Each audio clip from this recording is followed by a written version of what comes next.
Let's get though the scale of the actual coronavirus itself. Let's get a little scientific here. Okay? Now I have on this page, I don't know if you can see it online.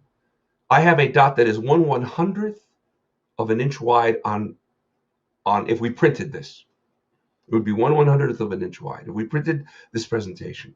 And that's a hydrogen atom.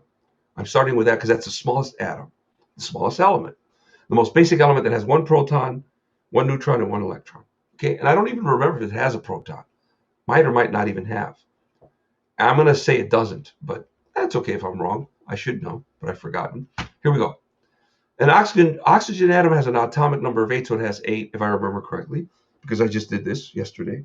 It has 8 protons. That does have 8 neutrons and 8 electrons. Carbon atom has, forgive me, oxygen, I believe, has 6. Carbon atom has 8. I think that's correct. Okay? 6 neutrons, protons, and electrons for oxygen, 8 for carbon. And they are 2 or 3 times bigger, and we're going to see the scale, than a hydrogen atom.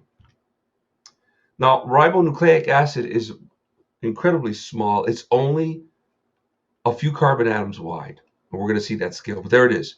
Ribonucleic acid is a chain that is inside of every one of our cells that works together with di-XYZ nucleic acid, which is DNA, which holds the map in every cell of the human body for the whole human body, which is amazing.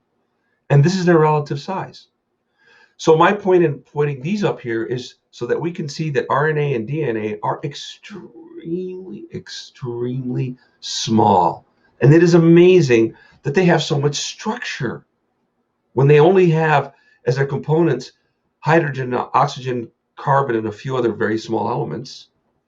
And yet they're already extraordinarily complex in a simple way, though. It's a code. It's a simple code, but it's a simple code that contains it is I would say, an amazingly efficient code. How efficient is it? Well, I would think of it this way. Pardon me. It's the most efficient code that nature could create that could be that small, or we would not exist. So that's how efficient that code is. And here is a coronavirus cell, but this is only half the scale. Okay, I couldn't fit a whole one on here, but we get to see that in a second. So this is a coronavirus cell on that scale, meaning it is still extremely small, but it is much larger than DNA and RNA. And why is that important? Because that's where it does its bad business. That's the level where it does the damage that it does. And we're going to see that in subsequent images. So this is the coronavirus guy that is attacking us now. And it's only half scale compared with the others. The others are all in scale with each other. So if you can see that speck, it's the hydrogen atom, and then oxygen and carbon, RNA, and DNA. DNA being the important one. I think RNA is part of the process of DNA. It interacts with DNA and helps things happen. And I think what it does is it sends out the message that DNA creates for everybody to do the work they're supposed to do. I think it's the big messenger, if I remember correctly, RNA. It's okay if I'm wrong, but I'm confident that's pretty close to right. And here is that scale. Here are the numbers so that you can come back and look at them later, not for us to study right now, but these are the numbers that I used to create this scale. So these are nanometers on this column. A hydrogen atom is 0.1, a tenth of a nanometer, roughly. Oxygen is 0.2 tenths, and carbon is 0.3 tenths of a nanometer in diameter. That's how wide it is. RNA, 2.6. And then I really made that picture be the right multiple compared with the hydrogen atom, and then DNA. But coronavirus is roughly 100 times on this scale, 100 nanometers, which makes it 1,000 times bigger than a hydrogen atom.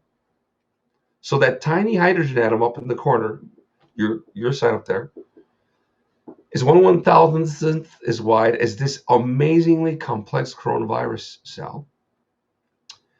Okay, and here's how the coronavirus cell would look if it were to scale on this screen. That's what would be it.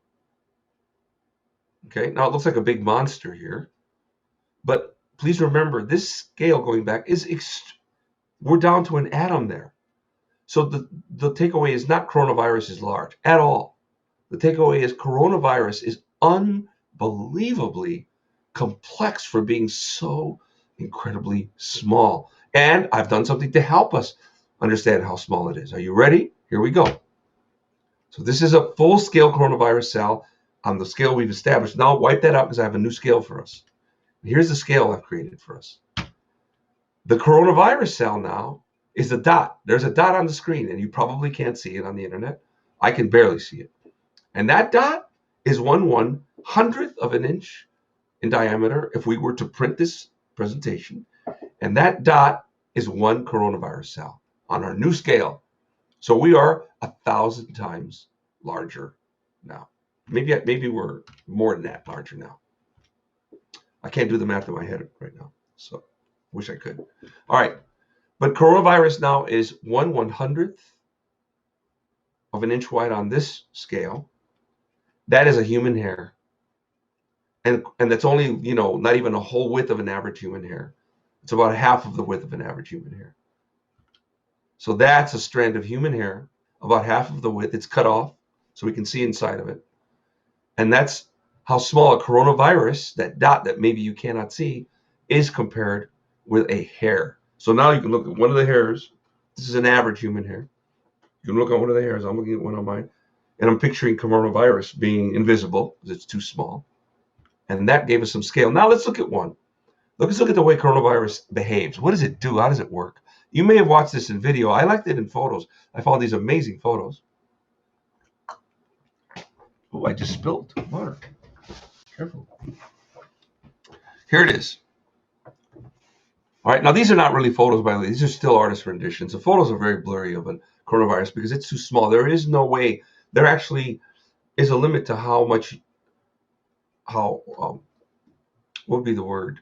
Fidelity you can get, how much detail you can get when you get this small, because light itself, the waves of light are too large to capture the tiny little curves. The waves of light are longer than little curves, and you can't measure the curves and things with something that has a longer wavelength than that. How about that for some odd information?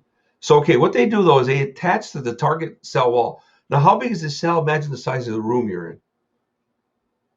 At this scale or larger. The cell is maybe the size of the house that you're in. That's the size of this cell the coronavirus is attacking in this photograph. Okay, so you're looking at your screen. Depending on how big your screen is, that cell again is the room size of your house. And by the way, there's the size of cells in the body vary immensely as well. So it could be, you know, as big as 5 houses, and it could be as small as, you know, a closet. This is how the coronavirus is attacking, because there's an immense variety of cells in our bodies. But here we go. So it is attaching to the target wall. You can see that there. It's grabbing on with one of those kind of arms that it kind of has.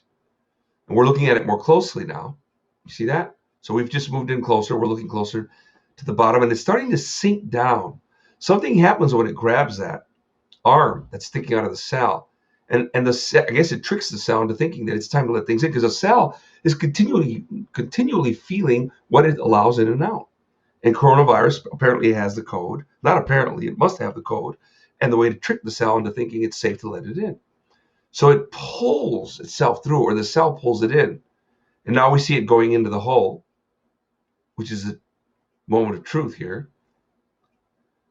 And this is where the war starts. Now, I think the war already has started before it went in there, because we have antibodies, I think, in the fluids. But we have antibodies also in the cell that are fighting viruses. And there it goes. And the wall closes, and it's inside now. And that's scary to look at, isn't it? Okay. Now, what happens inside? Now, here's a coronavirus split open with the structure that it has inside. And notice how simple this structure really is. Now, all these purple light and dark purple bodies are not part of coronavirus. They are part of the target cell machinery. All right, so you see those purple, dark, and light purple things? That's not part of the cell. What's part of the cell, though, is that windy thing. All right, so here we go. The arrows point at the light and dark purple parts that are target cell machinery. That's what they called it in a video I watched, so I'm calling it target cell machinery. I don't know what it's really called. I'm sure they have. I do know this. They fall in the category of enzymes and proteins. That much I know. But these are specific kinds of enzymes and proteins that I assume have their own names. about which mankind has done endless research. You can do your PhD and your whole career on any one of these, I would call them substructures, right, of biology. Okay, here we go. Now, coronavirus does this. It grabs the cell machinery and it hijacks it. Okay? It uses it, and we get to see how. It pulls it in. It somehow knows how to trick it into thinking that it's supposed to do this work. And this machinery is normally used to replicate DNA or RNA in our bodies. And now it sees the RNA, if I have it right, inside coronavirus, and it thinks it's our RNA, and it does its work, which is to replicate it. So the blue helix inside of coronavirus, see that blue thing, that windy thing going around, is a roadmap for coronavirus to replicate itself, but it cannot do it itself because it's too simple. Coronavirus can't produce these enzymes or proteins that can replicate its RNA, so that's why it has to hijack ours. And here's how it looks when it does it. You see all that structure that was outside of the coronavirus? It has now tricked them into helping it replicate. So the cell machinery wraps around corona RNA, which it normally does for human RNA or DNA. I'm not completely sure. But I have seen videos that show the process for replicating. It actually looks different in a way than this, but I assume these are the same structures that do it for humans that do it for the coronavirus. So machinery wraps around corona RNA. I don't think it's DNA. I don't think that corona has DNA. It's okay if I'm wrong. And it reads it and replicates it. Okay, see? And now corona can replicate itself, destroy the target cell, and bust out. Now that it has a bunch of, it's formed an army, it can attack other cells and do it again.